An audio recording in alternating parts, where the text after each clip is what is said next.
Ռուսաստանի Դաշնության նախագահի հետ մեր քննարկման օրակարգի հարցերին հնարավոր մենք մեր բացման խոսքում անդրադարձել ենք, նկատի ունեմ Ռուսաստանի նախագահը եւ ես, եւ քննարկման շրջանակը դա է եղել, եւ մենք այո քննարկել ենք նաեւ ընդհանուր տարածաշրջանում տեղի ունեցող դրական փոփոխությունները,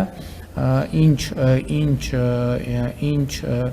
հնարավորություններ կստեղծեն նաև Հայաստան-Ռուսաստան հարաբերությունների համար, ԵԱՏՄ-ի համար եւ այլն եւ այդպես շարունակ, եւ հիմա նաև ես ասացի իմ բացման խոսքում, եթե չեմ սխալվում, դա հրապարակվել է, չէ՞ երևի,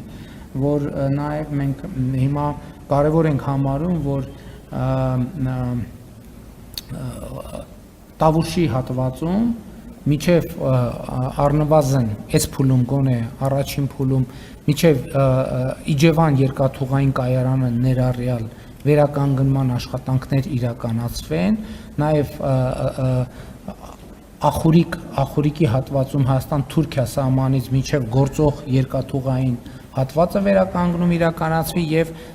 Հայաստան-Ադրբեջան-Նախճեվանի սահմանից միջև երասխ վերականգնման աշխատանքներ իրականացնեն, մենք հույս ունենք Ռուսաստանի Դաշնության գործընկերները այդ աշխատանքները հնարավորինս արագ իրականացնեն, եթե հանկարծ դրա հետ կապված որևէ խոչընդոտ լինի, որևէ այլ հարց առաջանա, դուք գիտեք, որ այդ հատվածները նաև